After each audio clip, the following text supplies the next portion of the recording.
Hello, I am Mayor Watt. That is ohmTown.com. I stream here on Twitch, and then it gets copied over to YouTube and to various podcast locations. Just do a search, you'll find ohmTown. I had been planning on streaming another show, Strange New Worlds. Not the video part of it, but some of the audio and talk about the season one, episode one, like I did with Friends. I'm planning on doing another Friends episode tomorrow. So I'm going to do Friends every other day, and as well as the ohmTown Daily News Show, and I will be uh, trying to find a better solution because right now, the way that things work out, I can't grab even segments of the audio because of my configuration. But I'll get it resolved and I'll try and get it done by the weekend, and we can do this on the weekend. I'm trying to put together another show for the weekend, which is the Hatch Ideas show, which will focus on intellectual property and business transformation, talking about business, technology, and society. Usually that is the nature of my shows where I am the host. I talk in those three main areas. That's my area of expertise. That said, today's episode for the ohmTown Daily News Show is June 14th, 2022. It's episode 164. Let's get into today's news. The very first article is here's the age when Americans get the least amount of sleep. Full disclosure, I don't really sleep much. A lot of research has gone into it, and what it comes down to is there's a lot of issues that are involved with not sleeping very much. Usually, things like dementia are spoken of. That if you don't get enough sleep, you basically don't get to reset your brain often enough or for a longer period of time, and so it doesn't discharge or uh, reorganize. Because really, people don't know what the purpose of sleep is. And what its effects are. But we do know one thing. If you don't get enough sleep, you end up tired. If you don't get enough sleep, or if you delay sleep, you start hallucinating, visually, audible hallucinations. You have a harder time cogitating things. So your entire cognition starts to fall off as you avoid sleep. Some people do it because they are working long hours. Other people do it because of insomnia. My entire lifestyle has been staying awake until basically you get about 2 to 3 hours of sleep a night.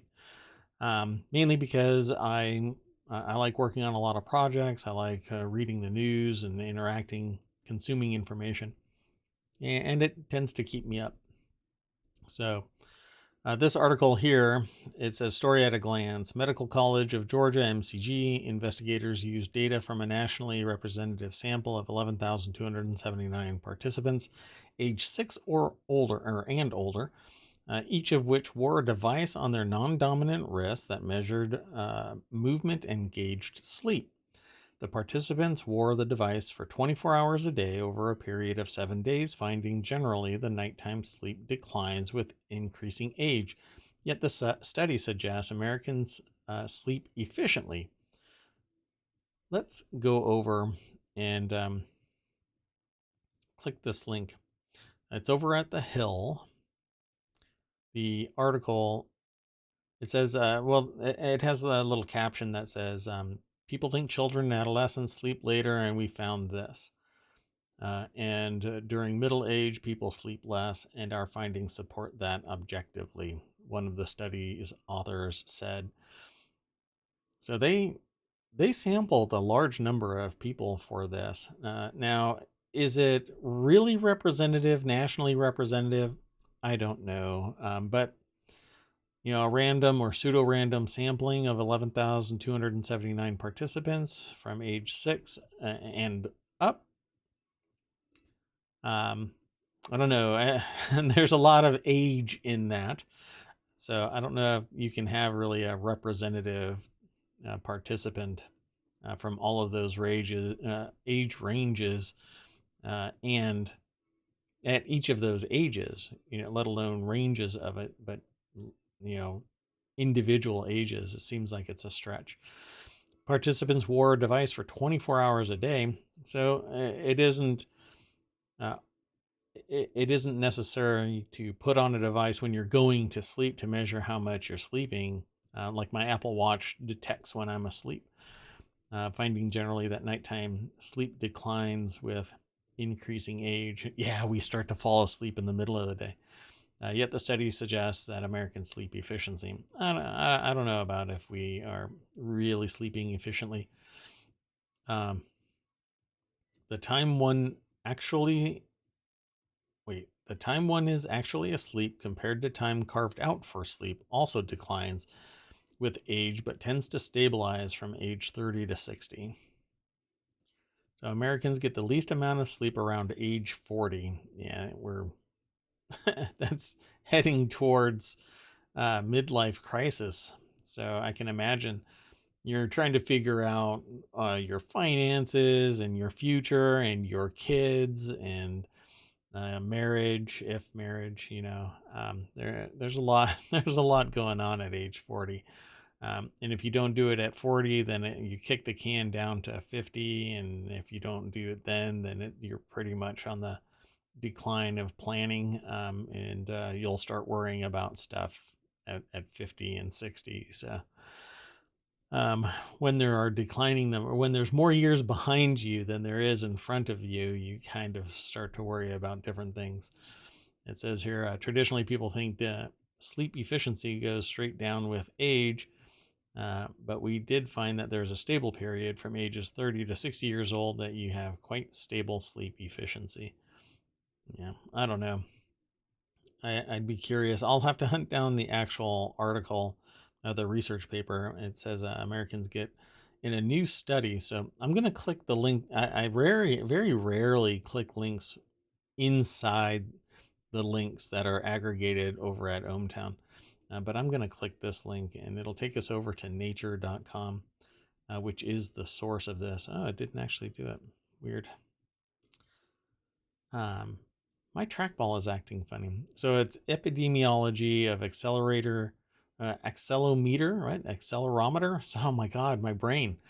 Epidemiology of accelerometer based sleep parameters in U.S. school age children and adults.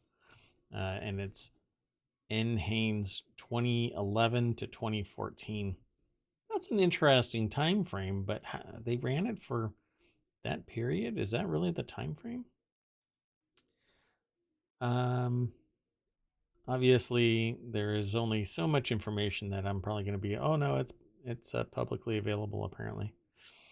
So typically, when I read a research paper, you read the abstract um, to get some basis of understanding of what they did and how it turned out and um, what their conclusions are.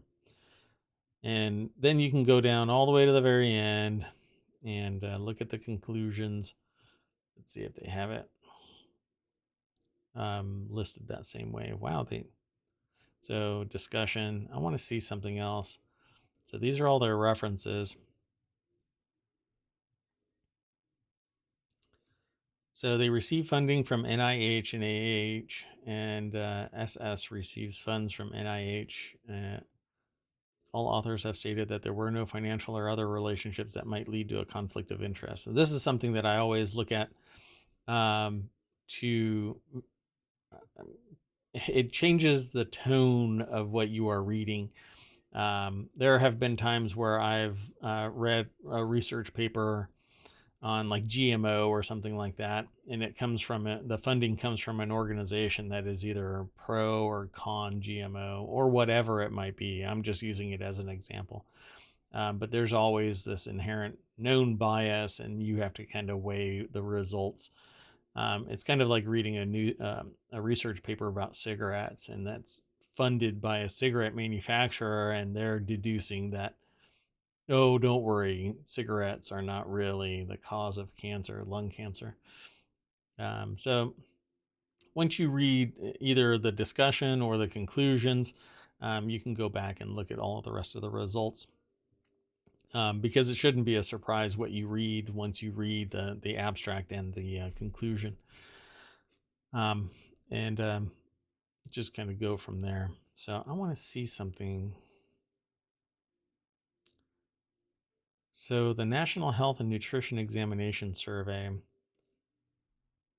interesting, who had at least 3 days of valid sleep parameters calculated from 7-day, 24-hour accelerometer recordings.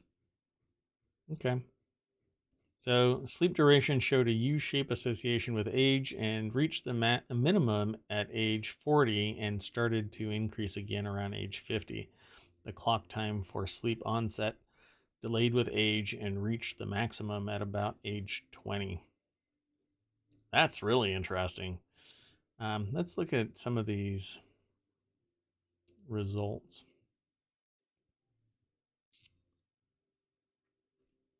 So some of the metrics were on gender and race, and I guess just basic time. Age. So pure age and the amount of sleep. So that's interesting. Sleep duration and sleep efficiency. So how fast you go to sleep.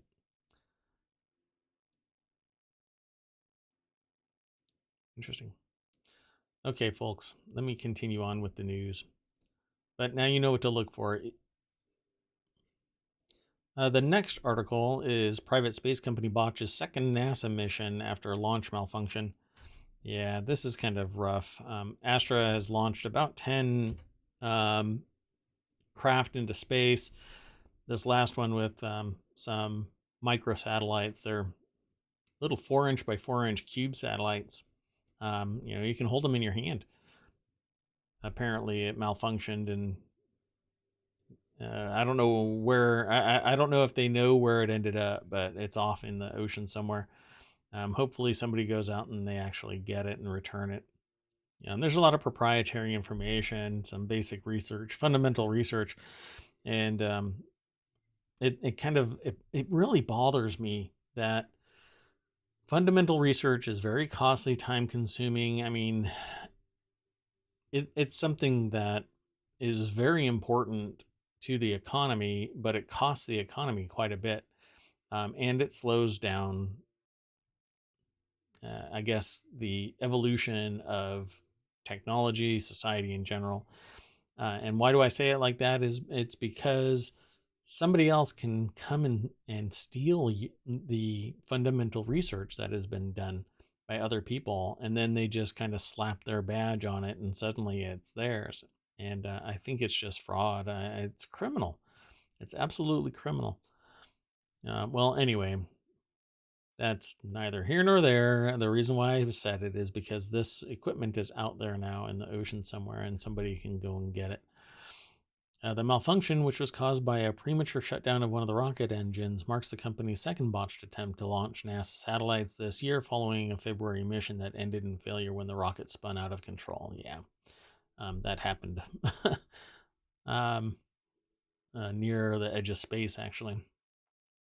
Astra noted that the first stage of the rocket, which is located at the bottom of the vehicle, operated normally, propelling the vehicle along its planned trajectory for several minutes after its launch from Cape Canaveral. Yeah, that doesn't really help the budget. This is an article over at vice.com by Becky Ferreira. It says Astra shared its regrets, quote unquote, regrets, or regrets, over the loss of the NASA spacecraft following a premature shutdown of one of its rocket stages. Yeah, it's going to be very expensive for this company. Or taxpayers if they're getting grant money. I'm not sure. I'd have to go and look. Astra won a $7.95 million contract from NASA. Let's rephrase that, folks. It's from taxpayers. To deliver a total of 6 TROPICS satellites into orbit over the course of 3 launches. It's not known when the company will send the remainder of the constellation, which consists of small spacecraft known as CubeSats, into orbit. Yeah, there were just a few of them. I think there was 4 or 6. Anyway, it doesn't really matter. They're gone, and now all of that money is going to have to be spent again to do this equipment. But maybe it's like contact, right? Why pay for one when you can do two for twice the cost? Anyway, this next article, I'll keep moving through the news today. The next article is in the Smack Talk channel. What's new for HomeKit from WWDC, which is the Worldwide Developers Conference, on HomeKit Insider. And they have a HomeKit Insider podcast. And so I won't be able to talk too much about this, but let's click the link. It takes us over to Apple Insider. And Andrew O'Hara is the author of the article. And so let's see. Insteon appears to be reinvigorated. Its servers unceremoniously came back online, though there has been no comment from the company itself. And this is one of the things that bothers me. So in their podcast, they say everything new from HomeKit in iOS 16, Matter, Home App, and more. Everything new in the CarPlay in iOS 16, SmartWing solar panel, Insteon's smart home hubs are back online for now, which really, again, it bothers me that something can go, like for instance, my laser is connected to an external resource that if they go offline because they missed their budget forecast and now they have to shut down, I basically have a lump sitting in my lab, and it bothers me. So I'm hoping that there will be some failover solution for this. And I'm actually looking at other solutions now because of it. I don't think that I should be beholden, but even the processing is offset. It's done outside of the laser. Again, throwing probably proprietary G code back into the laser for it to cut. So thankfully my CNC isn't like that. Anyway, they don't really have too much in terms of the and it's a YouTube video as well, so they're kind of doing what I'm doing, or maybe I'm doing what they're doing. So they've announced a new set of AirPlay 2 enabled speakers. The new LSX2 have notable improvements over the original model, including an HDMI input and revamped wireless system. I really hate wires. Anyway, go over to Apple Insider, follow the link through ohmTown, and you'll be able to listen to that podcast as well. The next article is over in the Hatch Ideas channel, and it is crypto lender Celsius is freezing withdrawals after its founder promised to reinvent the financial system and never act like a traditional bank. Well, if you've got money in there and your money is frozen and the market is still declining, which crypto's down to around Bitcoin is down to around 22,000, actually dipped below 21,000 earlier this morning. So crypto lender Celsius, I didn't get to finish that thought. 1 second. So they froze withdrawals, and crypto is not federally insured, folks. So if the money is lost because the market downturns and you can't pull the money out, why? Because the money isn't pegged to reality. It's pegged to fear of missing out. So your one Bitcoin that's worth $60,000 that you have sitting in Celsius is now $22,000. And if you tried to sell it, but it was blocked, you can try and sue. But if the money isn't there for them to do the withdrawals, and the money isn't there for you to sue them for missing, $44,000, even though you trade at the market value, I'm sure people are, stepping up saying, well, I purchased my Bitcoin at 35,000 and I wanted to, mitigate my losses by exiting when it was 28,000. And you just cost me the difference between 28 and 22. You're forcing me to risk. So there's lawsuits there, but I would say that there are lawsuits there, but you're still, your money is pegged to the US dollar and everybody's perception of what a Bitcoin is, because a Bitcoin is Nothing. It's a virtual currency that's uninsured. It's pegged to something that's real based, which is the GDP, which is the US dollar, which is not insuring your investment in Bitcoin. So if you didn't realize that, that's what it is.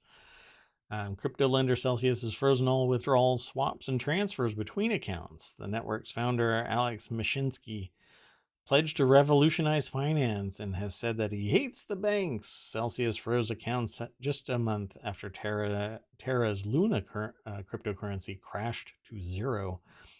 They want to bring that back, by the way, not Celsius, but major crypto lender Celsius Network froze all of its customers' accounts on Monday.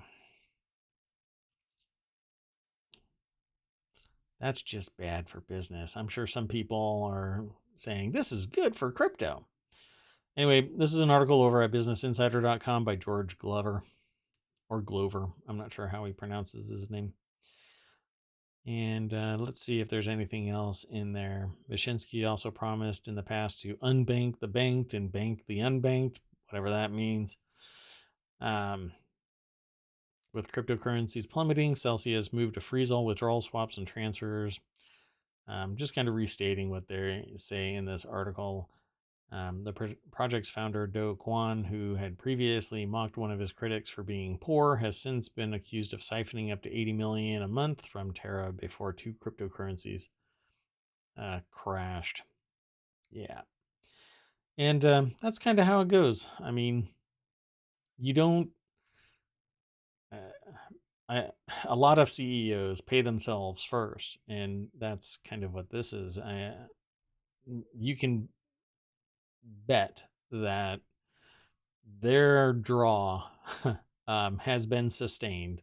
If you are the owner of a business, if you're the CEO of a business, your valuation is pretty much the only thing that you're suffering from is not getting a big enough bonus because of poor performance of the enterprise. That's kind of how it's written in the employment contract.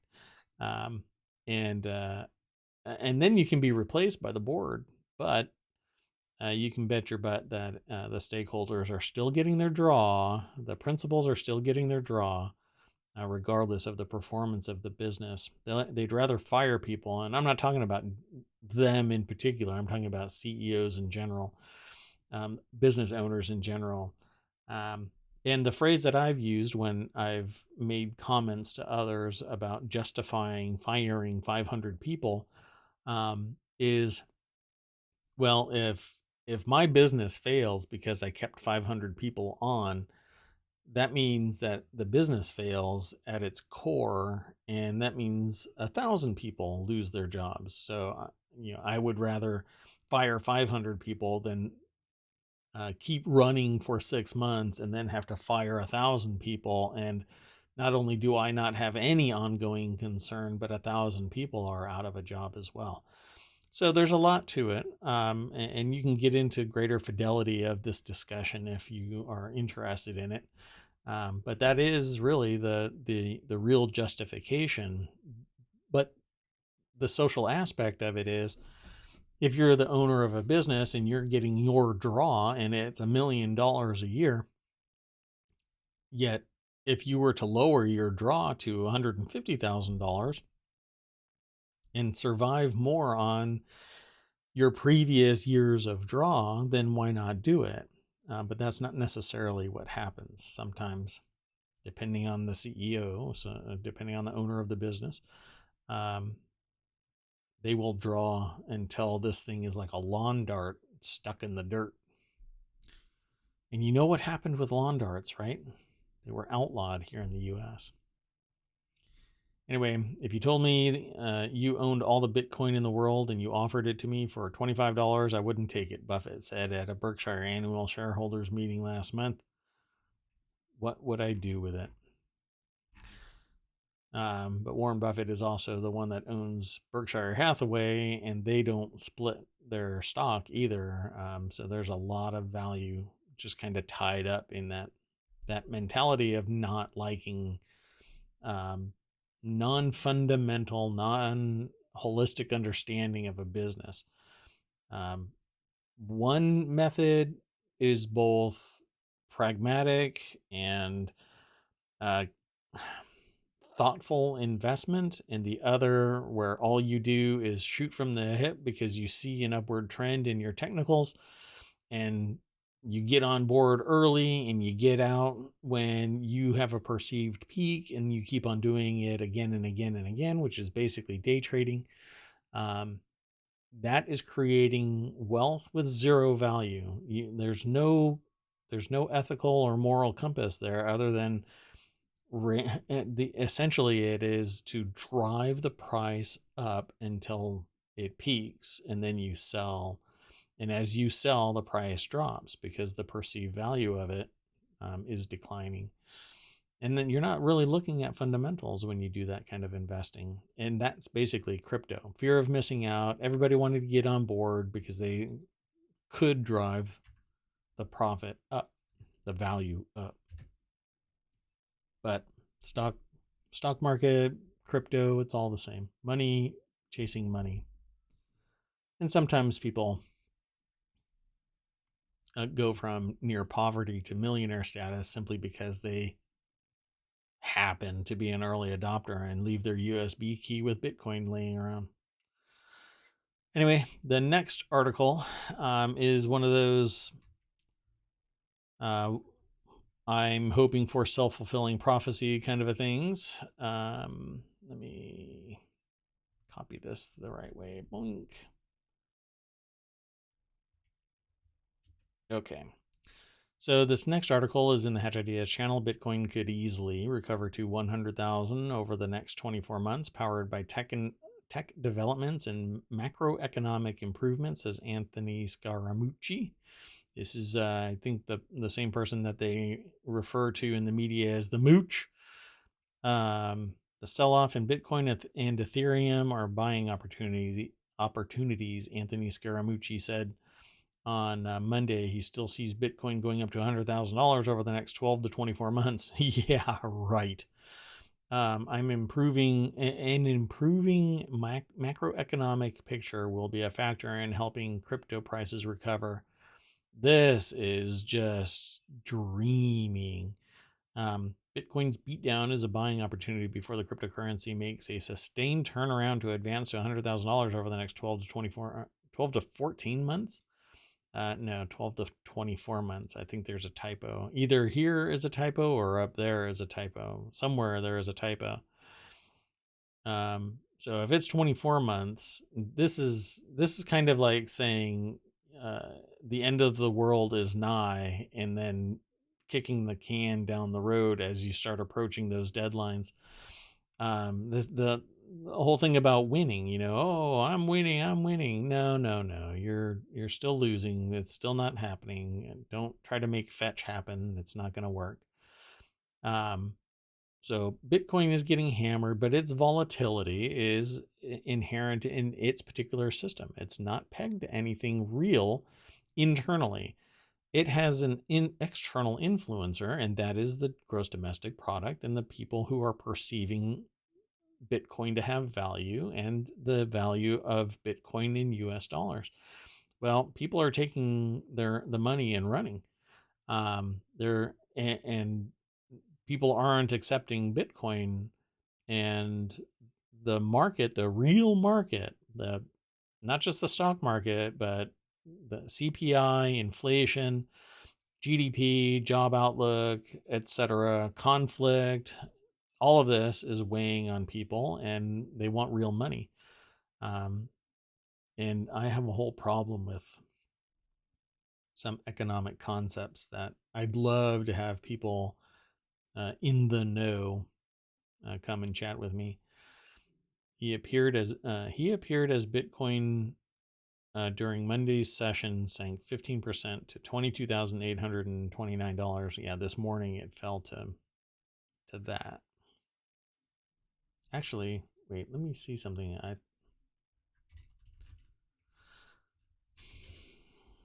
So earlier today, it actually dropped to $20,834. So that was this morning. Okay, so I'm going to visit the source here. It's over at Business Insider. The article is by Carla Mosey. And yeah, Skybridge Capital. Okay. Yeah, I could care less about what Scaramucci is saying. But don't. I mean, if you have the ability to buy a $23,000 Bitcoin, then go for it. Or 21,000. It's actually at 22,608, so it's gone up a little bit since it's open this morning. But it if you have the ability to do that, then you're going to do whatever you think is going to, develop some income. But um, the fact that so year over year it's down $25,000. Its peak was 66, so you're down 60%, 66%, and sitting at $22,000 since its peak. Dun dun dun. So roughly, let's see. Yeah, its peak was 67,582 on November 2021. Anyway, don't count your blessings that there will be ever any stability in Bitcoin. It's just not going to happen. The next article is Stanley Morgan CEO James Gorman sees 50-50 odds of recession ahead. I've been battling with the news all day for the last 24 hours. People saying that the economy is doing fine, Bitcoin is going to recover, job market is looking up, the supply chain issues are going away. There's no issue with recession. And then you hear the other side where all hell is breaking loose. And really, the people that are worried about this kind of stuff, recession ahead, etc., they're worried about it at a different level. But the regular Joe is dealing with the CPI and the cost of goods. Goods, like just food. Going and getting a steak is very expensive now. Fast food is starting to become what table seated food is costing, right? So I go to like Burger King or McDonald's or whatever, and for 3 people, it's costing $40. And you go to a regular restaurant and you're talking about it being $60. Um, and and and up. I mean, this is like entry level, right? So everything is getting more expensive, and I hearken back to a bygone age, just a year and a half ago, where I heard a food supplier saying that the era of cheap food is over, and I, when I paid attention to that, I was like, wow, that's a really weird indicator. Let's go look into this. And I basically found then, over a year and a half ago, that it's because prices for oil and gas are going up because of greedflation to recover the pandemic losses. So this article is over at cnbc.com, and it's by Hugh Son, or Sun. I don't know how they're pronouncing their last name. It's possible we go into recession, obviously, probably 50-50 odds now, Gorman said Monday at a financial conference held by his New York-based bank. That's up from his earlier 30% recession risk estimate.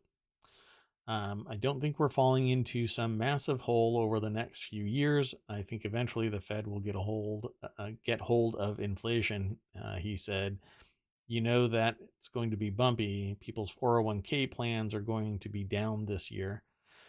And then the final keynote is still the Fed waited too long to raise rates, which gives them less room to maneuver should a recession begin, Gorman said. The CEO began discussing the risk of recession with his internal committees last August or September, when it was clear that inflation was going to be more persistent than hoped. Well, it's because of the producers causing prices to increase, because they want their margins to be massive so that they can pay millions of dollars to a CEO and stakeholders instead of bearing the economic burden for the last 2 years across everybody. But they are profiting while the regular Joes are still getting crushed by inflation on top of stagnant wages. And the only people that are making more money are the ones that seem to be politically connected and not necessarily skills.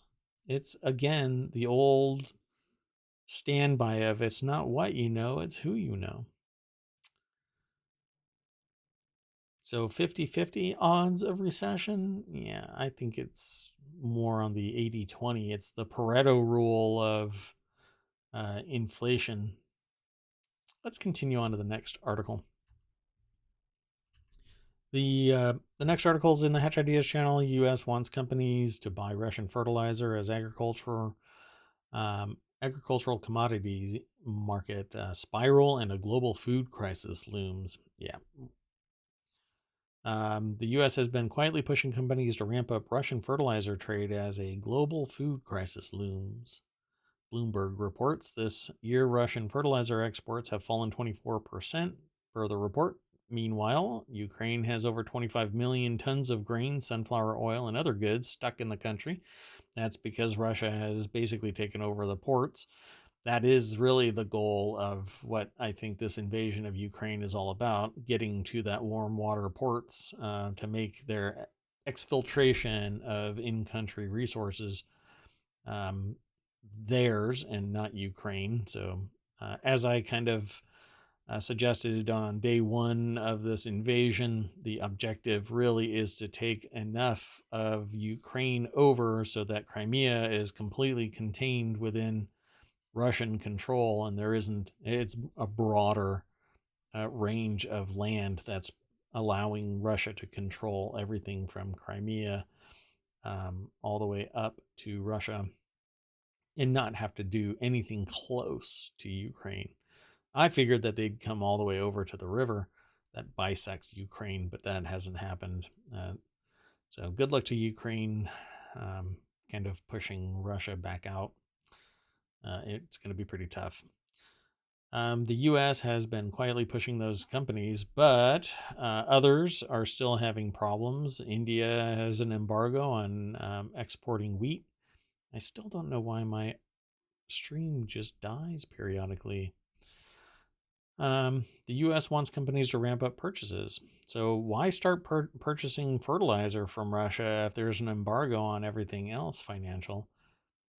It's all owned by oligarchs. This isn't gonna help stifle the invasion. This is just gonna make it more profitable. Oh, you want fertilizer from us? Oh, we'll start raising the price. Let's click the button and take us over to Markets Insider at Business Insider. This article is by Phil Rosen. Farmers harvest with their combines in a wheat field near the village of Tbilskaya, Russia on July 21st, 2021. Dun, dun, dun. Yeah, they're stopping Ukraine from doing it. But they can do it. That I know it's a year ago, but whatever. This year, Russian fertilizer exports dropped 24%. Remember that. Why do we need Russian fertilizer? There's more about this as things come on, as we get to them, as I go through all of the news. I'm about halfway through. So let me hurry up. The next article is over in the Law Nerd section because it's from a law school. And it's sourced into Law Nerd, but it's from abovethelaw.com. Quote unquote, the school feels terrible about it because, oopsie, the top law school shares student GPAs and more sensitive information with the entire student body. Let's click the link, takes us over to Above the Law. And this is an article by Catherine Rubino. On Friday, June 3rd, 2022 at around 8 a.m., the UCLA Law Office of Career Services published a spreadsheet including student names, first law GPAs, outcomes of screener interviews, and outcomes of callback interviews for its Rising 3L class to the Rising 2L class in preparation for on-campus interviewing. The spreadsheet was downloadable by its rising 2L recipients. Publishing the individually identifiable data was a mistake. However, OCS did not notice the mistake until notified by a rising 2L student on Monday, June 6th. So all weekend long at around 12 p.m. Afterward, OCS took down the spreadsheet with the individually identifiable information and sent emails imploring the 2L students to disregard and delete the data. Yikestown, indeed, is what this article said. Yikestown. The law school administration offered the following apology and explanation for what went down. Yeah, somebody published the wrong document. That's pretty much it, I'm sure. So, through an error, the spreadsheet on the MyLaw page with this information briefly was there for almost 4 days. Contained hidden fields available on a separate tab that if it's not hidden fields on a separate tab, it's oh gosh, this equivocation makes me flinch. This is a law school. That if clicked on, revealed a subset of student names linked to interviews and job offers they received through OCI and interview outcomes, as well as their 1L GPAs. God bless America. What a catastrophe. Oh my God. Team and I fixed the spreadsheet. Yeah, it's called deleting the tab. Wow. So take this as your reminder to check all the tabs and hidden fields in a spreadsheet before you share documents. I think that's just bunk. There are no hidden fields in an Excel spreadsheet that isn't protected. Anyway, let's go on to the next article. Why are they collecting all of that data anyway? Actual answers. Keep my GPA in the system. You don't need a spreadsheet of it. Not in a spreadsheet that's getting mailed somewhere. The Fed rate hikes by 75 basis points this week. That should push the U.S. dollar to record high, says Jeffries. The Federal Reserve will raise interest rates by 75 basis points tomorrow, said Jeffries. In a note Monday, Jeffries changed its call from 50 basis points in May as the inflation reading hit a 41-year high of 8.6. Honestly, this will probably, in my estimation, it's probably going to hit 11 by November, 12 to 13 by the end of, October will be 11 by November, 12 or 13. Accounting for everything, it will probably be 12 to 13. This is understated. And the U.S. dollar index on Monday reached a fresh 20-year high of 105. The Federal Reserve this week will deliver its largest rate hike in 28 years to tackle scorching inflation, a move that should push the U.S. dollar to a fresh high against major currency rivals. Let's click the link. I think it's going to take us over to, businessinsider.com. Carla Mosey is the author of this article. You're basically not going to get, it's going to cost more to get less in the stores. Pardon my cough. Ourselves and Barclays have increased our Fed rate call to 75 basis points from 50 at this meeting, as we will not only think that the Fed should hike the rate. And this is what really irritates me. People with money say this is a good thing. But the people who need this money don't have this money, don't have the opportunity to acquire more money. And they're told that they have to do less and work harder for it. And even return to work when gas prices are costing a gallon per hour of work, essentially, because with everything involved, you might as well just take an hour of your life and buy a gallon of gas. When it's $5, almost $6, in some places in California, it's bordering on $8 a gallon. These people are out of their freaking mind that this is a good thing. No, what should be happening is the society should be saying that CEO pay, their salaries are completely outstripping the reality of society. Nobody should be making $100 million a year. And if everybody just keeps on demanding these high prices for salary, then the products have to be high priced as well. And you have this circle of ever increasing value. If margins are a respected lower amount, instead of just demanding 30% margins and then paying people less so that you can get those 30% margins, you have to raise the prices for goods and services. So all it is an upward trend that acquires value, or I should say just money, acquires wealth and drives it to the top, while making more and more people below that threshold poorer. And now we're making it harder for people to get a loan to get a car to go to work, let alone the price of cars themselves. $80,000 Ford Lightning EV, for crying out loud. Yeah, it starts at 40,000, but still, it's a truck.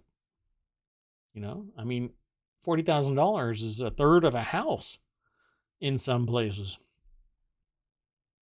Don't be don't let your mind think that your house that costs $700,000 is the average and everything's cool. It doesn't have to be that way. Yet we're also not allowing 3D printed houses from moving forward, or we are, but it's almost glacier in nature of its adoption. We should be allowing 3D printed houses to be developed and produced, and change the mentality of what is aesthetically pleasing for a house. See how everything is connected, folks? It isn't just a silo of, oh, interest rates are going up. All of this affects everything else. It is integrated. It's all connected. The next article is over in the Word in Tech. Rune Labs' Apple Watch-based Parkinson's disease tracker gets FDA clearance.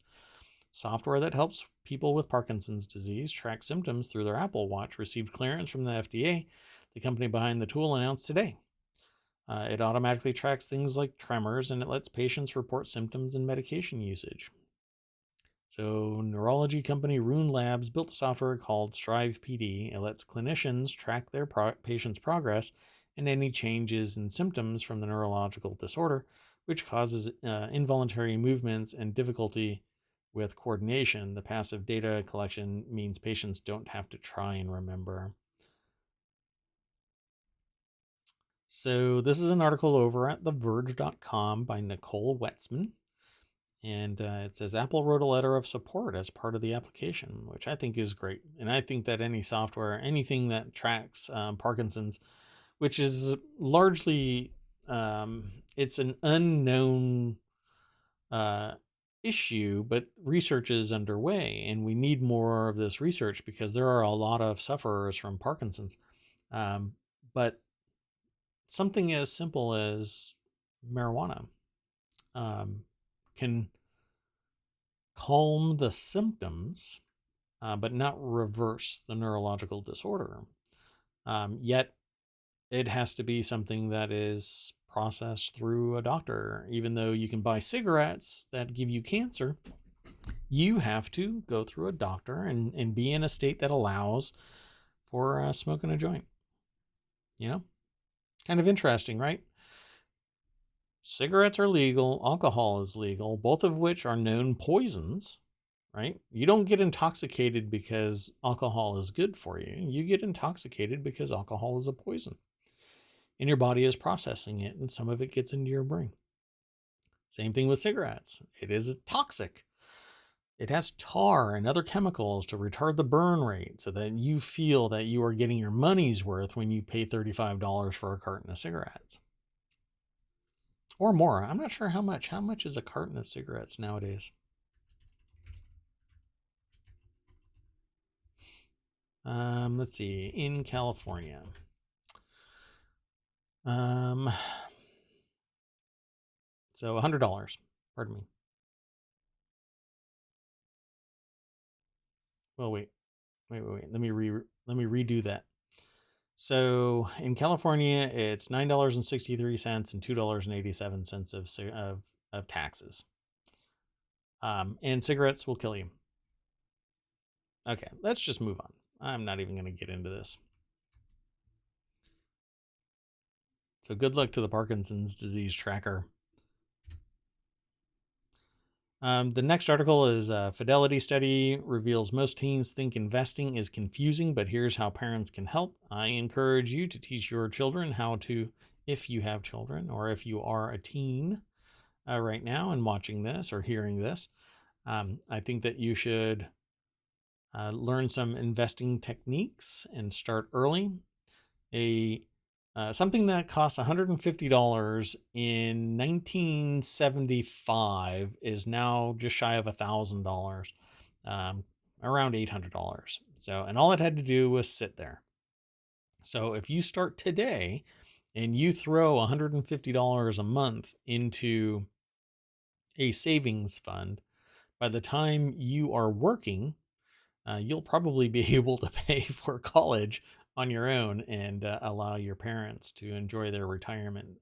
But our job is to basically make your life better. So you can maybe count on your parents supporting you. Anyway, this article is over at cnbc.com, and it's by Brett Holzauer. Fidelity study reveals most teens think investing is confusing. And so they go through how to talk to your kids about investing, how to build wealth, how to teach them to be responsible with their finances. It says it pays to invest at a young age. Let's say you start investing with $100 in an S&P 500 index fund every month beginning at age 16. By the time you turn 30, your total investment will be $16,800, assuming a 10% return compounded annually over the 14-year span. The value of your account would be worth $33,569.98. Even if you never invested another dollar from age 30 until you turned age 60, it would be worth just shy of $600,000. And by the end of those 30 years, assuming a 10% return compounded annually. That's the power of compound interest, actually, time value of money and interest. Or I should say even in inflation, not just interest, because you really don't know what the return on or what the interest rate is going to be, particularly if it's an index fund that's pegged to the market. There's different ways of less risk. Because if you do this now and you get caught in a recession, you're kind of screwed. All of this money is going to be diluted quite a bit by the recession. It's better to, well, I mean, it's really neither here nor there at this point. You have to watch, wait, and see. Set up a 529 plan, set up a Roth IRA.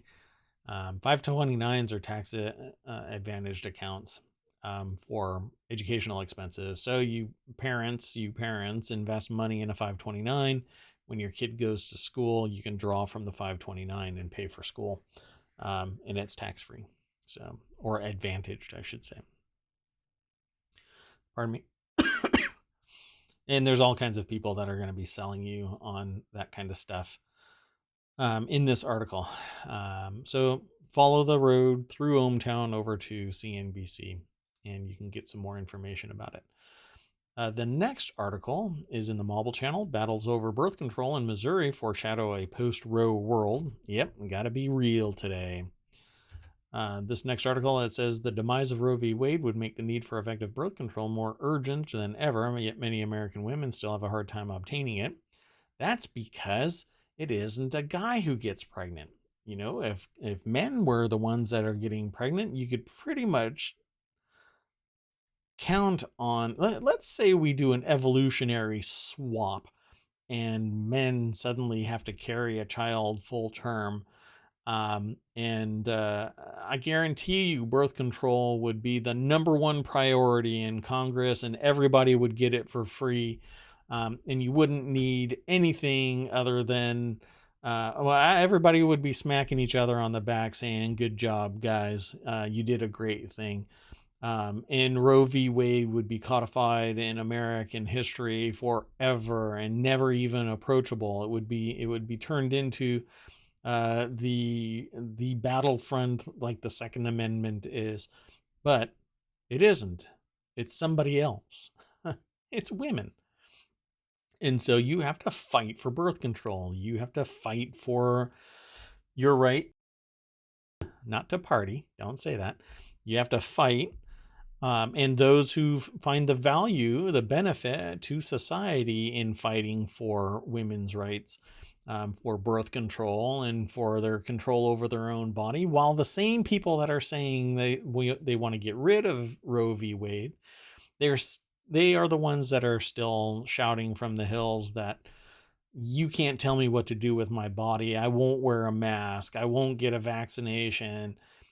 Yet they're telling everybody that they have to, you get raped or you have incest, or you have some other thing, and oops, so the birth control isn't 100% and it fails, and you still get people that say that Roe v. Wade and abortion should be outlawed. It's twisted, it's sociopathic, it's wrong. If you want to fight against a woman having control over her body, you should be required to carry a baby full term. Right? Up until a point, it's just a bundle of cells. But the moment that, there's a viable entity, can survive outside the body on its own, then we can talk. But until then, I think a person should always have control over their body. If they don't want to have a baby, they should not be required.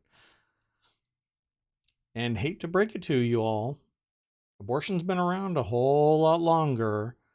There are references in history where people go and get an abortion done, and society might not like it, but it's there, and willful ignorance of the historical context of it actually existing remains that it goes to the powerful and influential, the rich, the landowners, the people who are in with certain organizations, and it's okay.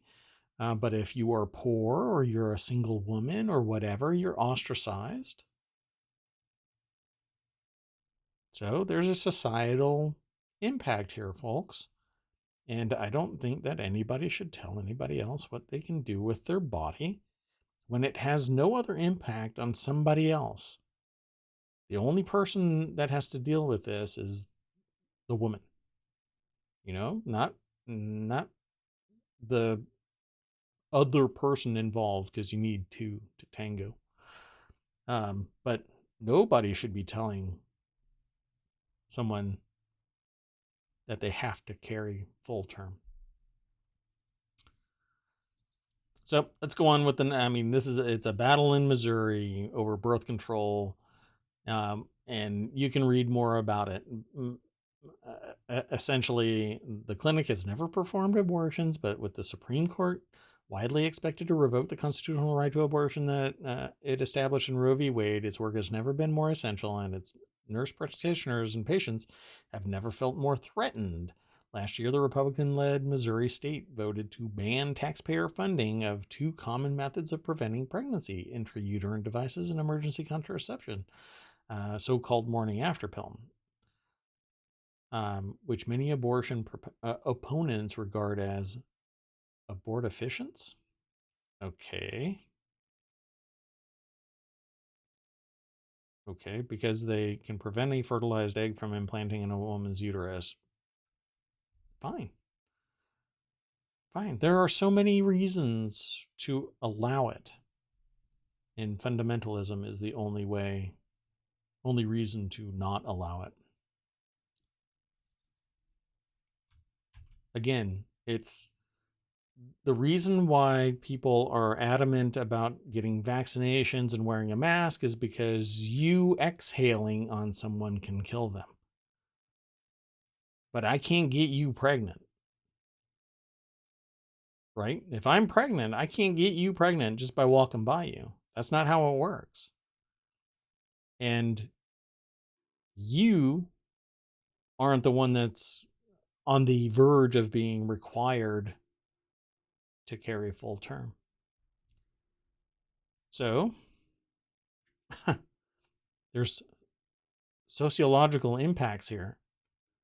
And one is a little bit more involved than the other, but I suspect that you'll be thinking the other way if you don't like the idea of being pro choice.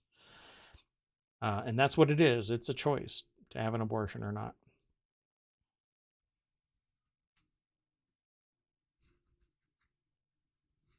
I suspect that those who have a problem with it are also struggling with sociopathy. Anyway, the next article is in the Hatch Ideas channel. Amazon to begin drone deliveries in Lockford, California this year. The shopping giant hopes to deliver parcels to shoppers by air for the first time in 2022. Let's click the link. Takes us over to bbc.com by way of co.uk, which is interesting. And these massive experimental drones. Let's see. It said it had planned to roll out the service more widely after Lockford. Users in the Californian town of Lockford will be able to... Californian. Interesting. Will be able to sign up to have thousands of goods delivered by air to their homes, it said. I can just imagine standing out there trying to catch this thing and it wanting to move out of the way so that you can't catch it and thus get wounded by it. In December 2016, the company ran an apparent successful trial in Cambridge, UK. A package was delivered by drone in 13 minutes. I think this is awesome. I would love to have literal airmail. Let's continue on. The next article is a One Punch Man live action movie is in the works. I hope that this doesn't go the way of other live action movies. One Punch Man is getting a live action film adaptation through Sony Pictures that will bring the beloved bald-headed hero Saitama and his mechanical sidekick Genos to life on the big screen, according to a report from Deadline. Let's click the link, takes us over to The Verge, and Emma Roth is the author of this. But who will play the bald-headed hero? One Punch Man is getting that live-action adaptation. Let's see, who do you think it would be? The production team sounds solid with Fast and Furious director Justin Lin on deck, along with scriptwriter Scott Rosenberg and Jeff Pinkner, who previously worked on Venom and Jumanji: The Next Level. Arid Productions, a studio that has credits in Spider-Man: Homecoming and live-action Ghost in the Shell, which I liked and others didn't. Will serve in the as the producers, and the One Punch Man adaptation could go into production by end of this year. Man, if they screw this up, One Punch Man, which started out as manga in 2009, was adapted into an anime by Madhouse Productions or Studios, in 2015, and follows Saitama's evolution into one of the world's and universe's strongest heroes. JC's staff took over production for season 2, but fans noticed an unfortunate dip in animation quality. And this is what I'm talking about, that if they do this wrong, the blowback from this is going to be one punch right to the chimichanga. Anyway, let's go on to the next article. Vintage Apple check for $9.18 signed by Steve Jobs expects to fetch over $25,000. There's inflation for you. I'm going to hurry up with this. This is an Apple Insider article by Amber Neely. This is a Tektronix, and it's paid to the order of Tektronix Incorporated, $9.18 from 1976. So that $9 is probably worth probably $25, if that. Not even that. It's probably worth $9.75 now. But somebody paid $25,000 because it has Steve Jobs' name. Well, there is some serious fandom. Apple One computer which, let's see, I don't know if they have what that went for. It's listed as number 12 on the Apple One registry. So the Apple One is anticipated to bring in over $450,000. Signed copy of a 1982. I swear I've seen all of this stuff before. The cover is anticipated to sell for a minimum of $25,000. And there's others that are there. So if you want to read more about this and take a look at that check, it's in pristine condition. This is just a beautiful check. $25,000 for a check signed by Steve Jobs. Go over and check it out. They're not all gems, folks. I just tell the jokes. The next article is in the Hatch Ideas channel. I think this will be the last one for inflation information today. Why is inflation higher in the U.S. than elsewhere? A surge in government spending drove U.S. inflation to the highest of advanced economies last year. So, okay, this is a BBC.com article by Natalie Sherman, and it's referencing the idea that the U.S. has been throwing a ton of money, $5 trillion to $6 trillion in the last 2 years, out into the economy to offset the economic shock of the pandemic.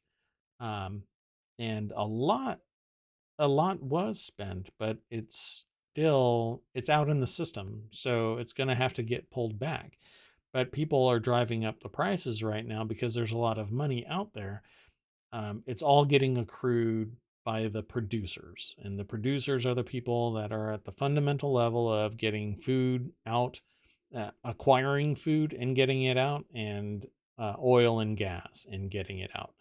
And since you can't take food anywhere without driving somewhere, it's the leading indicator is, to me, fuel. And so it says here, last month, inflation hit 8.6%. But it says prices jumped at an annual rate of 4.7% last year, faster than any other country in the group of 7 advanced economies, according to the Organization for Economic Cooperation and Development. In the UK, for example, inflation was just 2.5.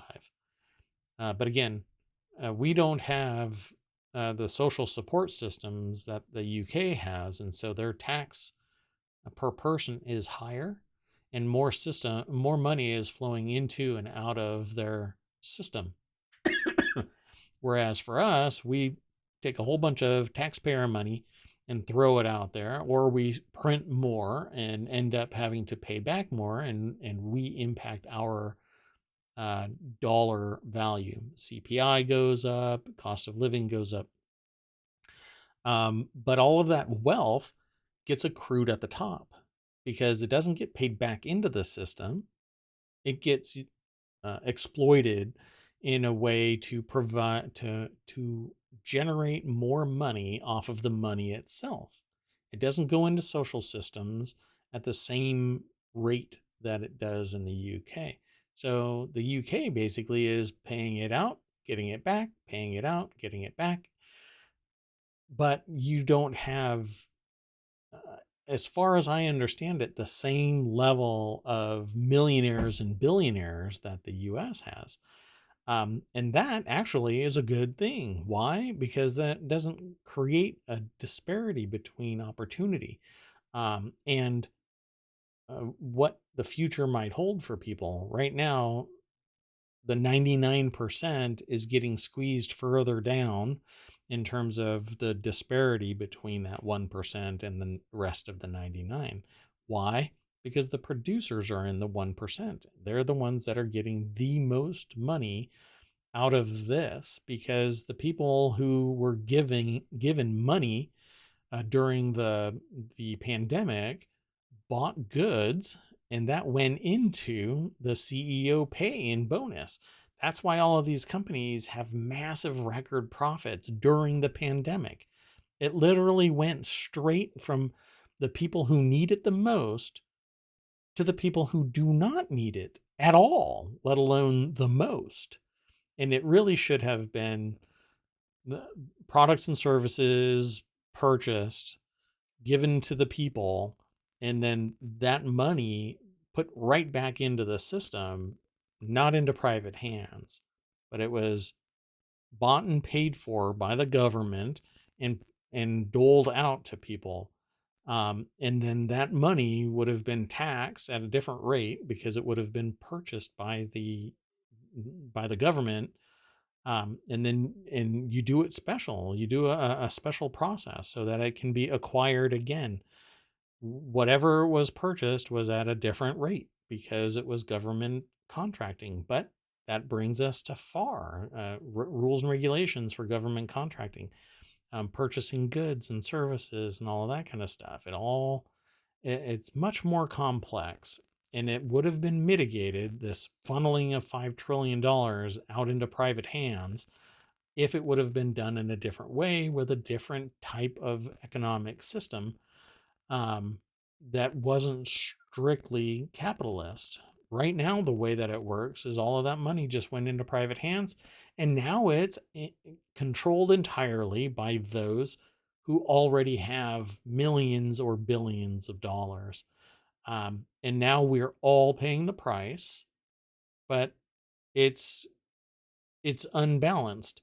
The people who need the most are going to pay a higher price because they can't weather a storm of 12% interest or inflation. But a person with billions that's invested across a broad swath of risks, they can take a 12% inflation hit because their money is just making more money. It's not doing any other good. And I'm willing to talk about this with other people. I've heard this all before. Well, it's not like the money's just sitting there. No. You don't understand. That money literally does need to still be available. Just because the person has enough that they can let it linger and not be straight cash doesn't mean anything to me. Why? Because a billionaire can sit there and liquidate stuff and walk away with billions of dollars in cash. They just don't, because they know that their money is making money. And is that money making money for somebody else? Yes. Ultimately, is it going to a person in need? Absolutely not. Is it helping the society, the economy, or anything? No, absolutely not. It's helping individuals at various strata. Is it making a whole bunch of millionaires somewhere? Possibly. But what is the good that's coming of it? Understand what I'm saying? Things are very expensive because people are demanding a return on their investment. That's why people can't get a loan for something, because they can choose what the risk level is, that the people that are providing the money, and they go, well, I don't like your numbers, and that makes me feel like it's too risky. Well, if the valuations across the board were lower, then people would be able to pay for stuff. But that's not how it is. Just go look and try and buy a car. When it takes an entire year of salary, you can't eat anything else, you can't pay for mortgage, you can't do anything just to buy a $30,000 car. Well, go buy a used car. Oh, okay. So now my car's going to break down all the time because it's a used car, and that's what they do. They break down more. So I can't have a warranty in my car because I can't afford a $30,000 car. Got it. See, there's a lot of parts that people just ignore. And again, willing to talk about it. You may not want to talk to me about it, though. Come and talk to me. The next article, and the last one for today, is in the Hatch Ideas channel. Meta, Google, and Twitter are set to face huge fines if they don't tackle deepfakes and fake accounts on their platform. Tech firms could soon be forced by the EU to police manipulative behaviors on their platforms. This would include deepfakes and fake accounts, as per EU Code of Conduct seen by Reuters. Companies could face multi-billion-dollar fines if they fail to comply with the code. And to some degree, I think this is good and bad. The cat is out of the bag, so to speak. This is an article over at businessinsider.com by Isabel Asher Hamilton. In it's something that I actually have a very big interest in, which are deepfakes, and photorealistic graphics, and hyperrealistic audio. And that's because I have a channel that I want to bring here to Twitch and to YouTube and as a podcast, called Reality Hacker. It's really hard to be an an audio based podcast, for something like this, but it might be doable. And the idea here is, Reality Hacker is all about deepfakes and photo manipulation, hyper realistic audio manipulations. More than a decade ago, I used software that a bunch of us created in our classroom, to create synthesized voices that were, I would argue, you would have to be the NSA to tell the difference between what we put together and a real voice. And you would have to get a super clean audio recording of it to do that. Even that kind of discovery, that it was fake. And now with deepfake videos and this audio manipulation techniques, you can create somebody who isn't the other person, isn't the real person.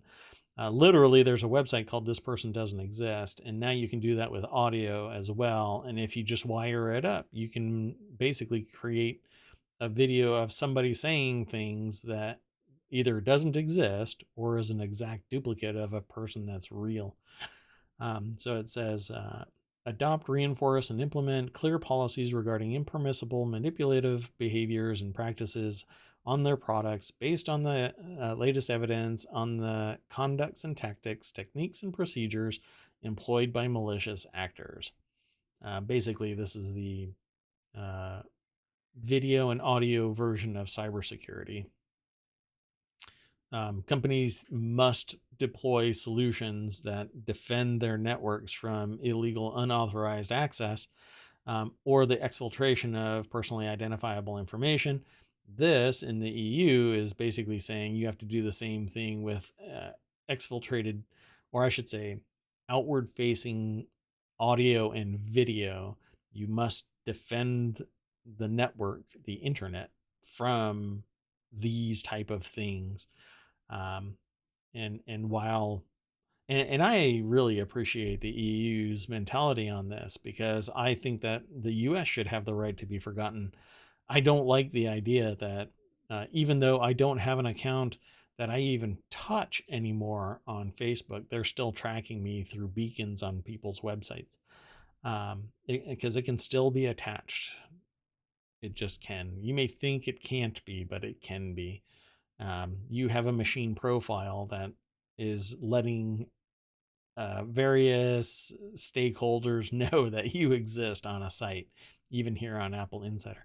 I don't have my data, what I normally process here, installed on this browser. But I can go to on other browsers to other websites, and they tell me, it shows me how many beacons and trackers and whatnot is on there, so that I can see which websites are really just overboard on their data acquisition.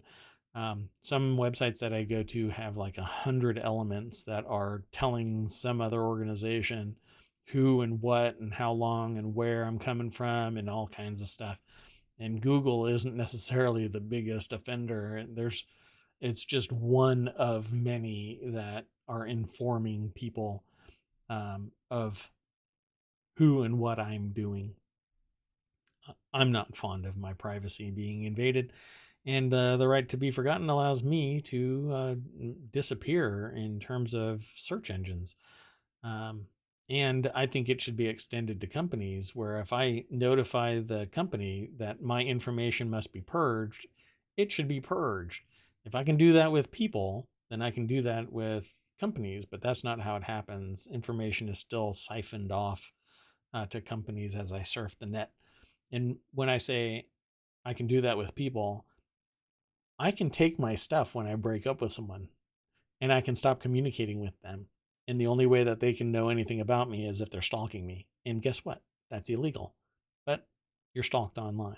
So through trackers and stuff like that on websites. Yeah, it's free, but um, sometimes it's out of control about the number of trackers and tracking in general. Anyway, we'll see what happens with this EU and the ability to control deepfakes outside of the EU. It's going to be a tough call, and they're really heavy-handed about it. If they don't want you doing it, they will basically block your company. You're not allowed to do business here in the EU because you're not following the rules.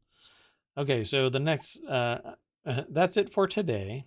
I am done. I always go back to the front page. And remember, my aggregator is running 24 hours a day, 7 days a week, getting the news into one spot so you don't have to. And it gets aggregated into 6 categories: create, news, education, entertainment, social, and technology. Technology is the biggest of the bunch because, well, I'm really into tech. With that in mind, I will see you tomorrow. I'm going to try and get something going today later on if you are interested. Get in touch, send me a text via send me a message in Twitch or in YouTube or via Apple or Google Play or Spotify, or I'm everywhere all the time. I'll see you. Bye-bye.